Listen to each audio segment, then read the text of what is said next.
Hi, welcome to the Future Internet course. Today we're going to see the first class about controllers. The last class was about the emulation environment Mininet. We learned how to use that environment, and we're going to make our first steps with the controllers. The agenda of today, first we're going to see DPCTL, which is not really a controller, but it's a way to control, not in a smart way, but using commands, any SDN capable switch. We will then see different SDN controllers, the main one, with the concepts, architecture, and programming model of each of them. And we will see pros and cons of each controller, the ideal situation for each controller, and then we will do a first control program in POX, the first example of a control program in POX, and you will have also lab activity that requires to implement an SDN application with POX. Material comes from the SDN Coursera course of the Professor Nick Finster that you can find online here in this link.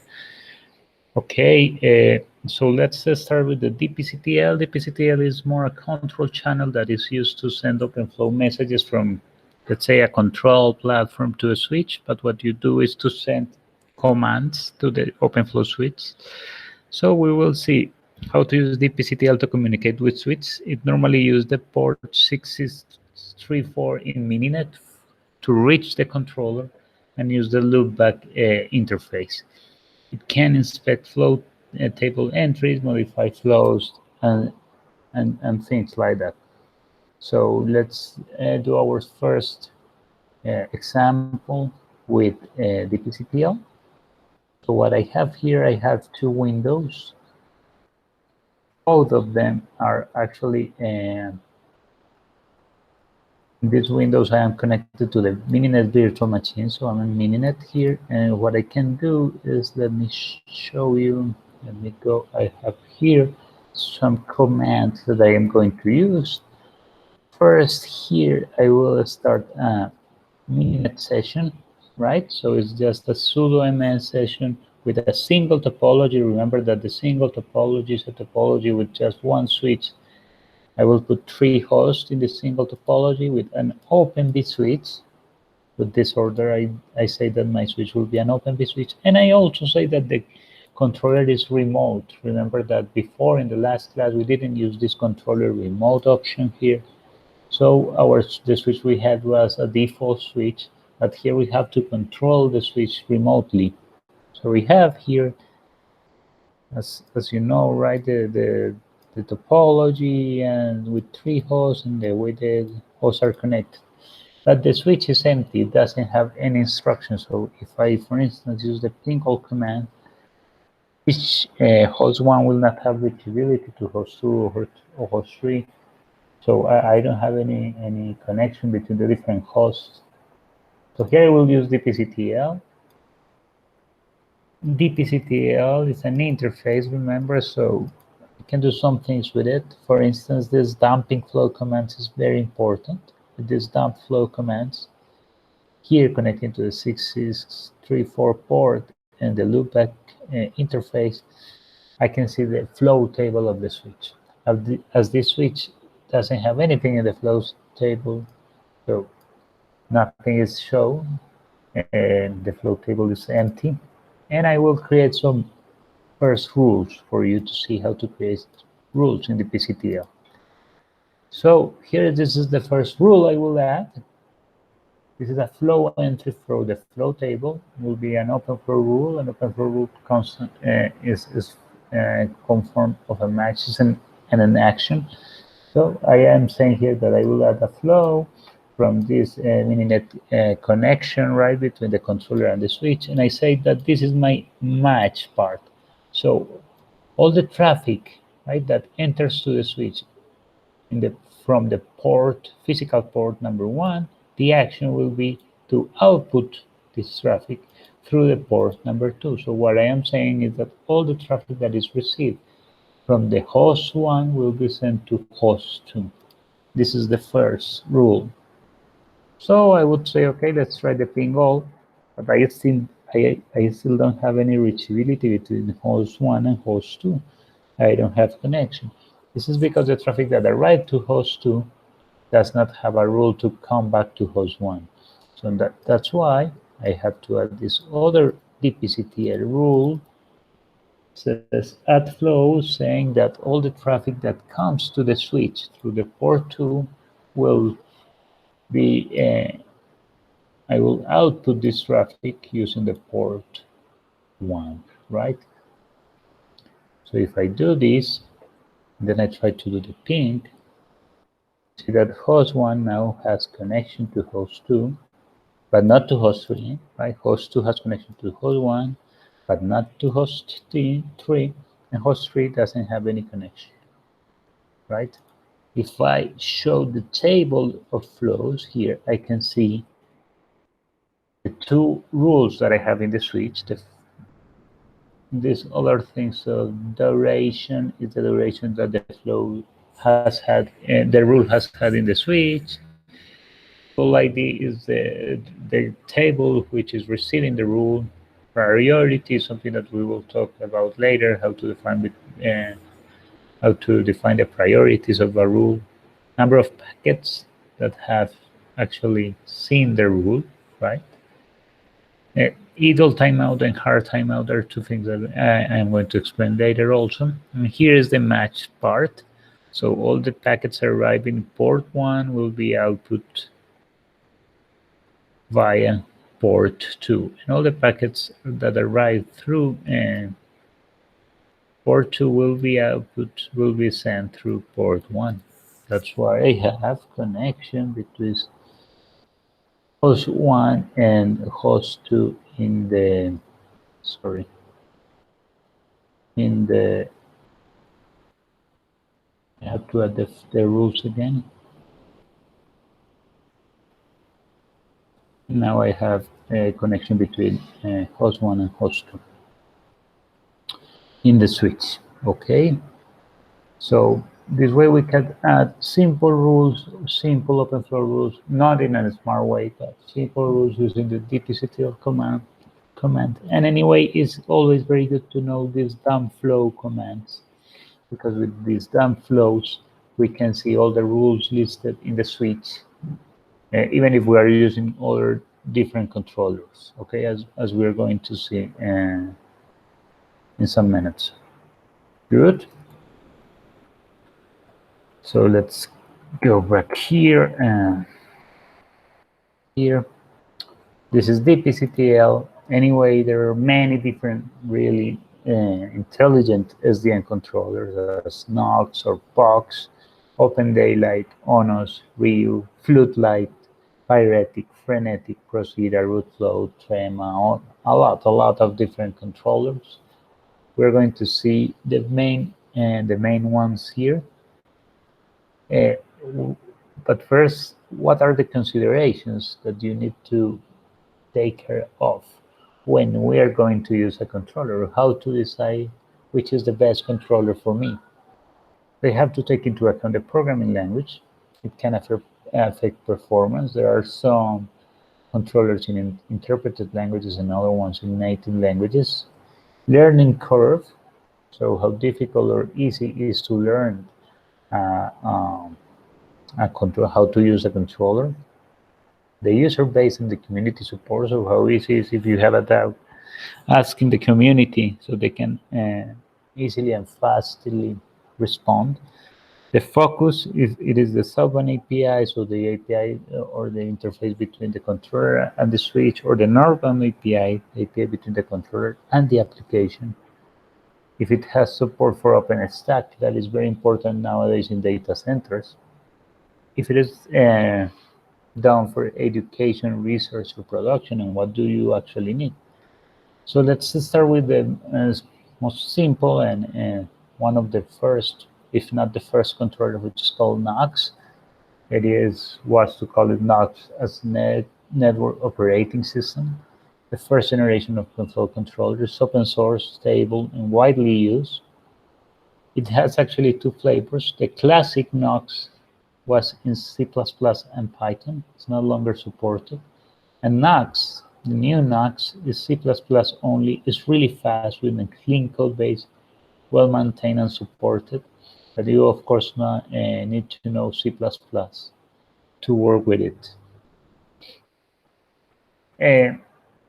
So the users implement the control in C++ when we use Knox. The thing is that it just supports OpenFlow version 1.0, which is the first version of OpenFlow. But there is a fork of Knox made by CPQD, which is a research institute in Brazil that supports OpenFlow versions 1.1, 1.2, and also 1.3. The programming model is that the first one that in POX, the controller registers for events, and when the events happen, the controller has to implement the logic to handle the events. So the programmer writes the event handler. And this is the same way of POX, as we are going to see. So when to use Knox? When you know C++, of course. When you're willing to use the low-level facilities and semantics of OpenFlow, is a very, let's say, low-level controller. And when you need good performance, because C++ is a really good, is a language with really good performance. POX is like Knox, but in Python. So it's kind of the same, but it's, let's say the programs are easier to write because it is in Python. It supports OpenFlow 1.0 only 1.0. This is the one we're going to use here in class because we are not going to need the capabilities of more than 1.0 in OpenFlow. The advantages is that this is really widely used, maintained, and supported. It's really relatively easy to read and write code in POX. Disadvantage is the performance. As POX is interpreted, it's not the same performance as you can reach in Knox, for instance. So when to use POX? If you know or can learn Python easily, right, and are not concerned about controller performance, which is the case of our course here. The goal here is to understand a little bit how the SDN applications works and to start writing the first SDN applications, and POX is a really good path to do it. So I would recommend you to, if you don't know Python, to start learning an easy Python. It's nothing very hard to use POX. We will also rapid prototyping and experimentation. So for research, experimentation, and demonstration of concepts in SDN, POX is a very good language or controller. Okay. Ryu is also an open source Python controller, very similar to POX, but also supports versions 1, 1.2, 1.3, and 1.4 of OpenFlow. It has extensions of Nicira, which is a network virtualization platform. It works with OpenStack for the data center requirement. It aims to be an operating system for SDN. So the advantage is it has OpenStack integration to work in data centers. As I said, it has several versions of OpenFlow supported. Now we are in OpenFlow 1.5 and it supports until 1.4. The disadvantage is the performance. Okay, as it is in Python, the same problem. And let's go with the most important controllers nowadays, like OpenDaylight and ONOS. OpenDaylight is like a real, very robust controller, which main goal is to be the industry-supported controller. It is robust and extensible. It is open source. It is based in Java, so the programming model here is in Java. It has abstractions to the Norban interface, so to create really complex applications, OpenDaylight is very good because it's very modular and you can use part of different applications that you already programmed to create new ones. It tries to be a network operating system, very robust. The advantage is that it supports all OpenFlow versions. It is accepted by the industry and fully integrated with OpenStack and cloud application. Disadvantage is that it is very complex to learn. The learning curve is very steep, as it is the case with ONOS. ONOS is the other, let's say, leading controller. It's distributed, so it is a distributed system. It's designed specifically to deal with the scalability and high availability So it is actually designed for really big networking scenarios. It's the official ONF with this Open Networking Foundation controller. So it's the official controller of the let's say the foundation that started with SDN and OpenFlow. It is also based in Java. It has a big community of developers and users and high industry implication. It supports also all OpenFlow versions. It is accepted by the Open Networking Foundation and the industry. And it's also very complex. It is the disadvantage. And the learning curve is very steep. So this is a table more or less summarizing all the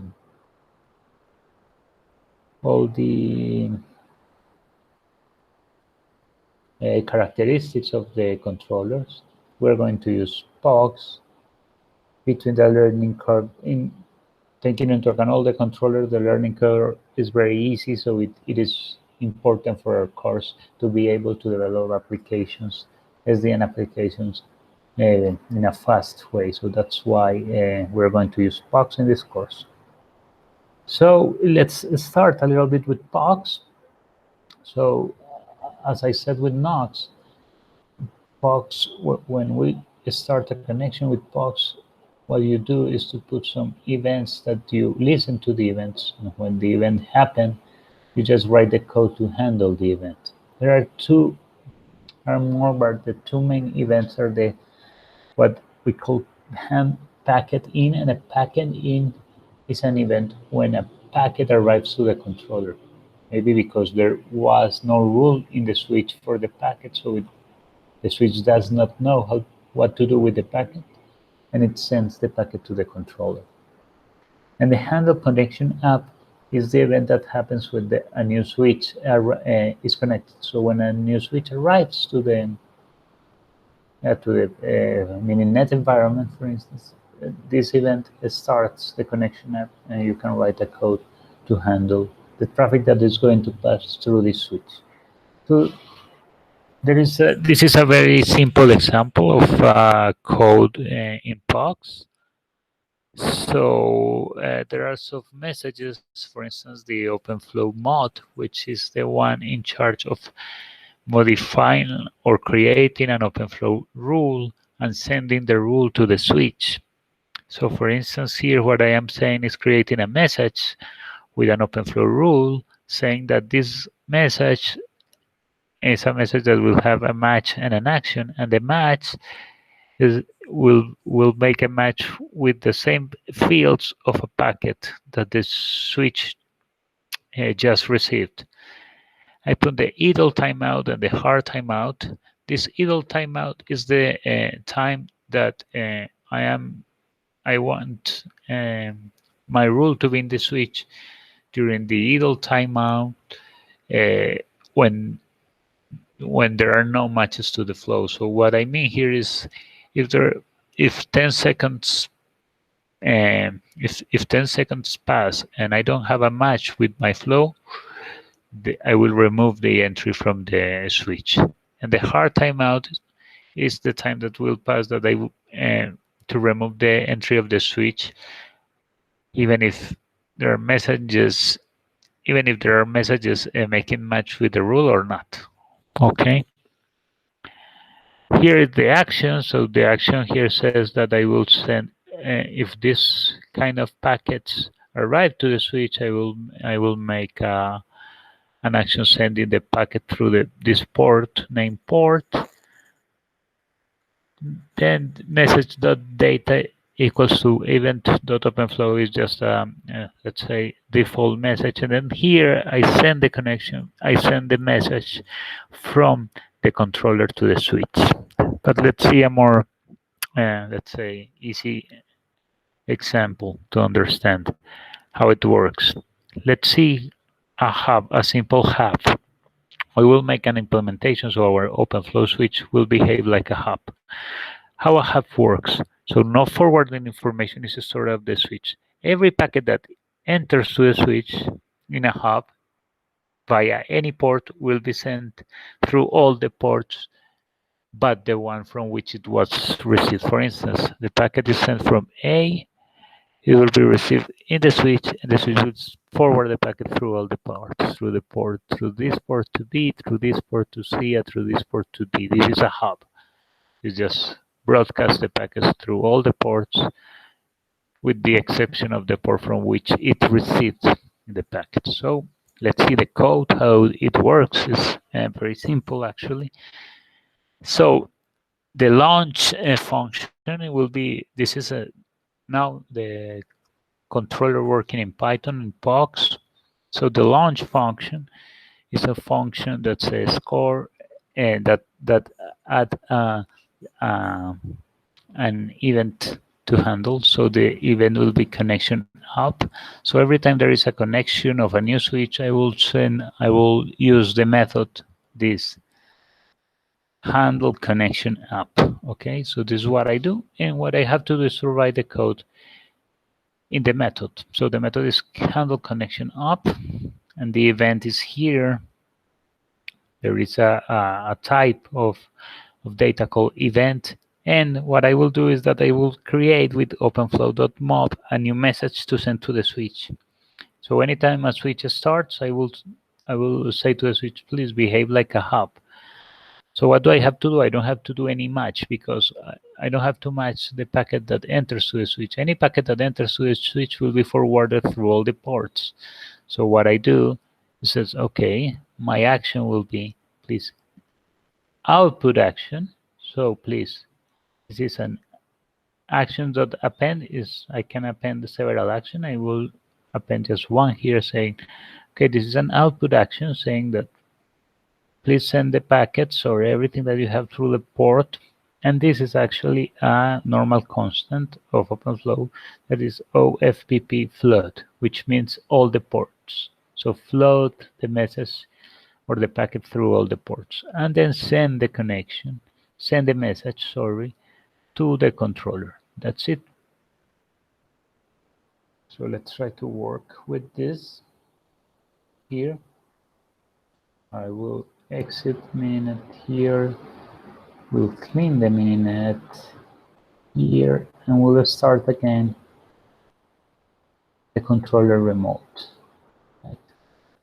If you see here, I don't have ping connection or ping all. I shouldn't have. I don't have connections in my hosts. And I can go here to, for instance, sorry, mininet. Sorry, to POX. In POX, I should have examples. Called examples.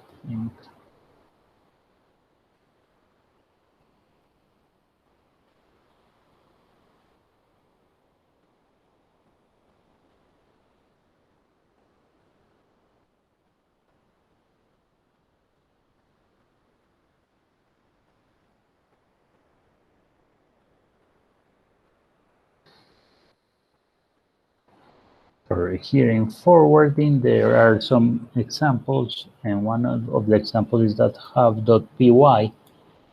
And your virtual machine will be here in the same path, POX, and then forwarding. If I go to see this hub.py, right, it's actually the same code that I showed to you, right? So the launch and the handle connection up. Here is just some imports that you have to do to import the POX controller, right? So APIs or Python libraries, right? But the code is just the same. And to let's say to execute any POX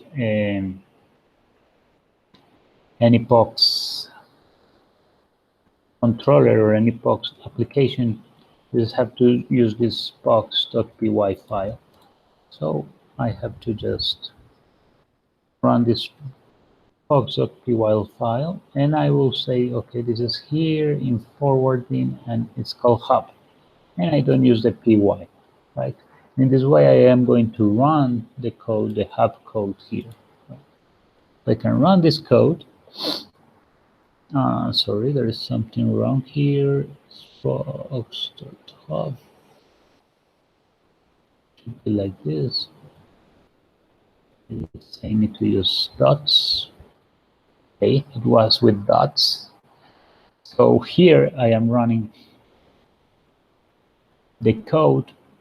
It says that the switch that connected, that actually launched this connection app method or function is the switch with this ID 0000000001, and it already run with the let me show you the code again here, with this